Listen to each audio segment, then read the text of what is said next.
Straight from the back. Good, how are you? Champs in the house. Let's go, baby.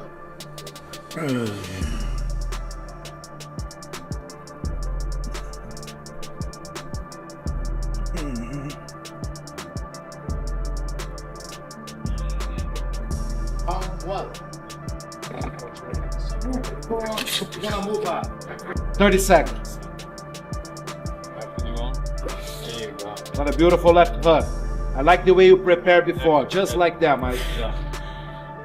Just one. Exactly. How can I touch you? Explode body shots. Beautiful. He can find you. He cannot find you. There he is. Just like that. Beautiful. Eyes on him. You hunt him with your arm. Beautiful cross. 15 seconds. Good. Oh, yeah. Beautiful combination, Mike. Tyson's training footage doesn't feel like simple nostalgia content. It feels like a heavyweight storm being rebuilt right before our eyes in real time. I want to chill. Got a box. Stay hydrated. You gotta stay hydrated. You gotta stay hydrated. One box more round. You got a box round. You're done Friday. Say you for Friday, man. Huh? You know you can do things else like that. So what's the you know you can? You know you can. I need boxes. That's my thing. You know, always something shit. Yeah. That's cool for your head. I need boxes. And that's what I gotta do. I gotta box. More tomorrow.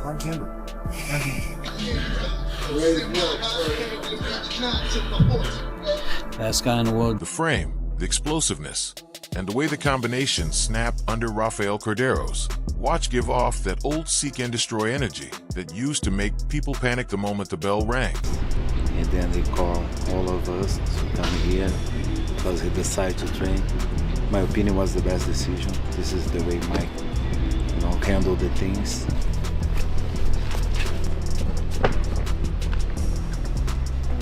So what, like, you wanna move?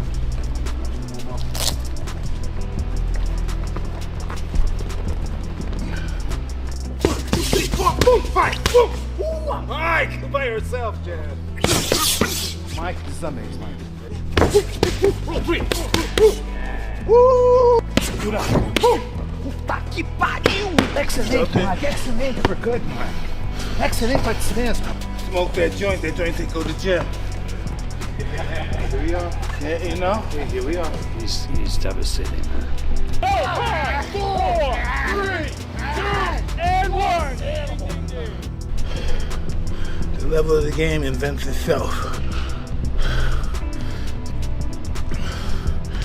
People that participated at Floyd may have the perfect record and the defensive genius label, but Mike carries the history of 44 knockouts, and that's a psychological factor nobody can ignore, because that kind of power isn't just physical.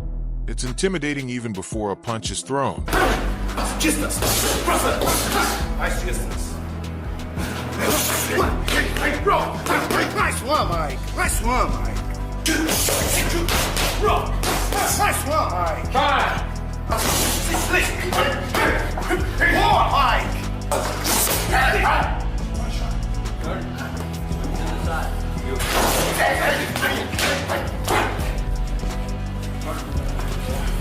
You're up in the air. Check across the sleep, bro.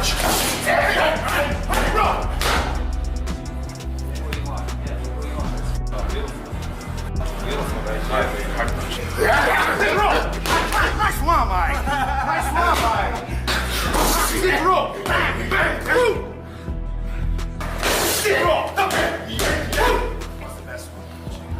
What's the best one? What's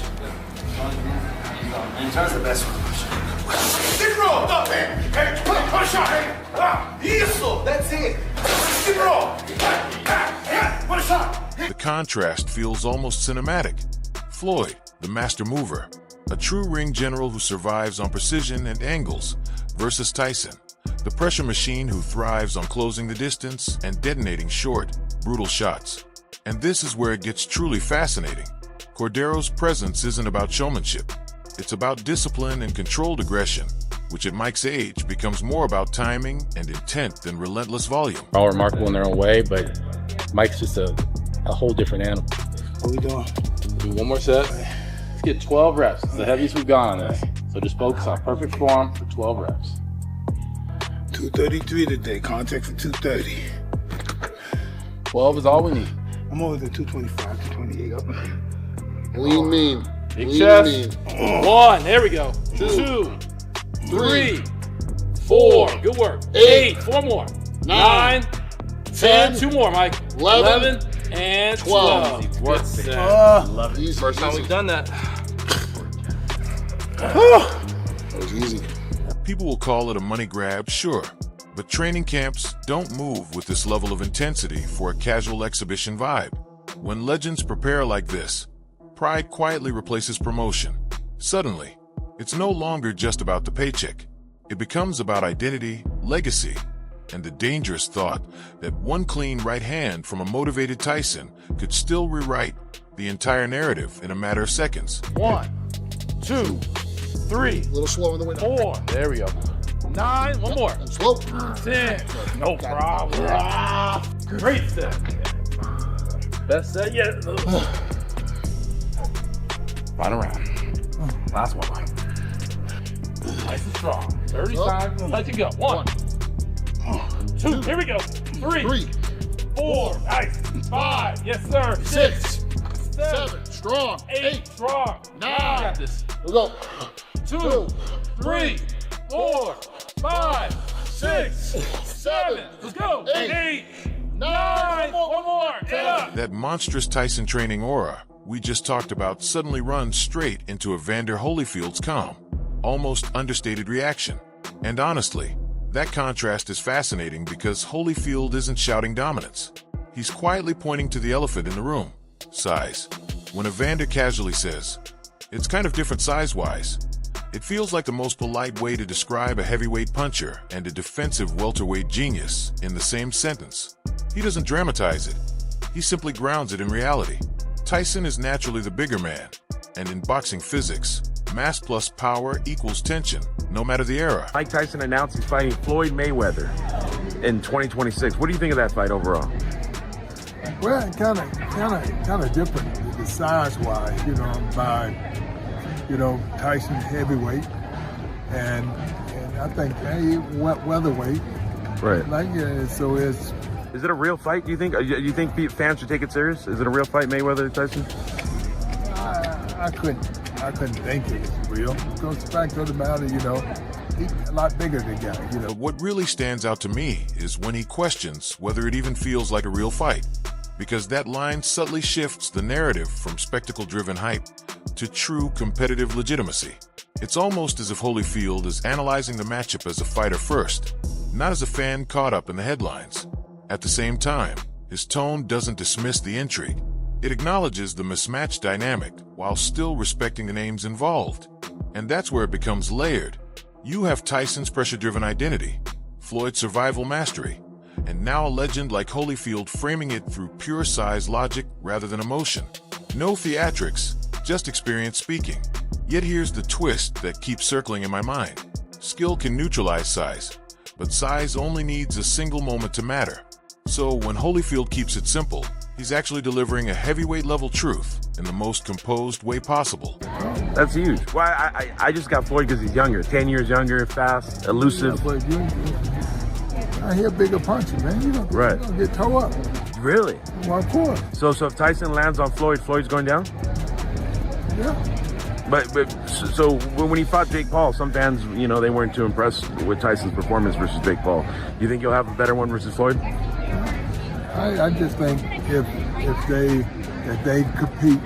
Holyfield's calm, size-based logic about heavyweight reality versus smaller technician brilliance suddenly gets flipped on its head the moment Ariel starts sounding genuinely unsure the fight is even real. And that shift is wild, because now we're not debating styles, we're debating existence. Ariel literally saying he looked at the announcement and thought, "I didn't think it was real." Instantly injects skepticism into a narrative that had been running purely on spectacle momentum. And I'm sitting here thinking, that's a journalist's brain kicking in, not a fan's. Then he brings up the promoter confusion and the missing details. No date, no venue, no structure. Suddenly, the whole mega event aura starts looking less like a locked-in clash and more like a public temperature check. That testing the waters angle he hints at is low-key, one of the sharpest takes so far, because in modern boxing, announcements themselves can function as marketing probes long before a fight ever becomes concrete. I know they have huge name value. There's zero, after the last performance by Mike Tyson against Jake Paul, I don't think there's going to be interest in seeing Mike Tyson do that again. I think if this match was made on the heels of Mike Tyson versus Roy Jones Jr., I think this would be blockbuster. I think people would be falling over themselves to consume this. After the Jake Paul version of Mike Tyson, I don't think anybody's going to be interested. Tyson will be close to 60 by the time this happens. And Mayweather has been out. But what really collides with everything we've heard earlier is Ariel pointing directly to Tyson's last performance when questioning public appetite. That echoes Porter's timing concerns and Wade's spectacle fatigue, but in a more industry-grounded tone. He's not mocking legends. He's questioning the sustainability of demand. Then the panel casually asks, "What's the appeal now?" And it hits harder than any dramatic hot take because it forces an uncomfortable comparison. Roy Jones' nostalgia worked. Jake Paul curiosity worked. But Floyd versus an almost 60 Tyson? That's a completely different emotional equation. At the same time, Ariel admitting he'd rather see Floyd face Manny again layers commercial logic over legacy intrigue. And the funniest contradiction, they doubt the interest, yet they still dissect it for minutes straight. That alone shows the gravitational pull of Tyson and Mayweather's names, bending the conversation's orbit, even amid loud skepticism, cautious logic, and shaky certainty about the fight actually happening. The discussion refuses to lose momentum. Cares? Yeah. Like, it's not them at their highest level. It's an exhibition. Everybody will clown on it when it eventually does happen. There is a way that exhibitions can be fun. Tyson versus Roy Jones was actually like the best version of that, right? An exhibition that like I thought was exciting, delivered for the fans, but also that was so long ago for Mike Tyson. The version that we saw like against early Jake Paul, 50s. Yeah, the version that we saw against Jake Paul just can't do Against it the anymore. guy around his size too. Floyd Mayweather is not that. Roy's pretty small, but So no, not as small. That whole Ariel-style skepticism about whether this fight is even real suddenly gets body slammed by Frank Smith casually predicting Tyson wins by a controversial first-round knockout, like he just ordered coffee. And I'm not even mad at the confidence, because that's pure promoter energy mixed with spectacle instinct in one sentence. You can hear him praising young prospects, future stars, long-term development, calm, composed journeys for 18 and 19-year-olds, and then boom, a left turn into forecasting a heavyweight legend flattening an undefeated defensive genius in round one. The tonal whiplash is both hilarious and fascinating. When Frank talks about investing in the future of the sport, I'm nodding like, yes, that's structured boxing vision, prospects, experience, discipline, proper progression. Then seconds later, he drops the Tyson prediction, and suddenly we're back in chaos theory boxing, where size, aura, and myth collide with logic. And notice the wording, controversial knockout, not clean, not simple, controversial. And you know, it wasn't professional coming in overweight, and I think he's got to look at how he approaches his return to the ring. You know, because boxing isn't a sport where you can cut corners. And I'm not saying he did, but you know, the weight it doesn't help him in these kind of nights. Which low-key acknowledges the exhibition weirdness Porter hinted at earlier, and the uncertainty Ariel questioned. That's not just a prediction. That's narrative anticipation. I'm also noticing how casually he frames heavyweight fights as inherently risky, which unintentionally feeds the Tyson narrative, because when a naturally bigger puncher exists, the risk math changes instantly. But here's where my brain splits. Analytically, Floyd's survival IQ is legendary. Theatrically, the image of Tyson landing early is exactly the storyline promoters know fans visualize. It's like realism and spectacle arguing mid-sentence. One side says timing, age, speed, logistics. The other says, one moment, one burst, one iconic shock. And the funniest part? Frank sounds more composed discussing teenage prospects than he does dropping a first-round Tyson chaos prediction. That contrast alone sums up this entire matchup. Structured boxing logic on paper, unpredictable legend energy, and an audience stuck in the middle. pretending they wouldn't watch if it actually happens. Very kind of early stages of the pandemic. Yeah. 8 months in, but, you know, we were still kind of dark and depressed at that point. And like Tyson hadn't fought, it was nostalgic, it was Roy. Okay, so I got the appeal. I got the appeal of Jake because he was so much younger and he's, you know, a novice compared. So after all the training footage, Holyfield-sized logic, aerial skepticism, and Frank Smith casually predicting first-round chaos, like it's a weather forecast, we're left in this strange boxing paradox. Logic says this matchup is bizarre, but legacy says you're still watching. One moment, we're analyzing sparring intensity and Rafael Cordero's discipline. The next, we're questioning whether the fight will even materialize, and somehow both conversations feel valid at the same time. Tyson's aura screams danger, Floyd's IQ screams survival, and the business side quietly whispers mega event. Regardless of age, weight, or realism, that's the real collision here. Not just two legends, but myth versus mechanics, nostalgia versus practicality, spectacle versus competitive purity, all arguing in the same ring before the bell even rings.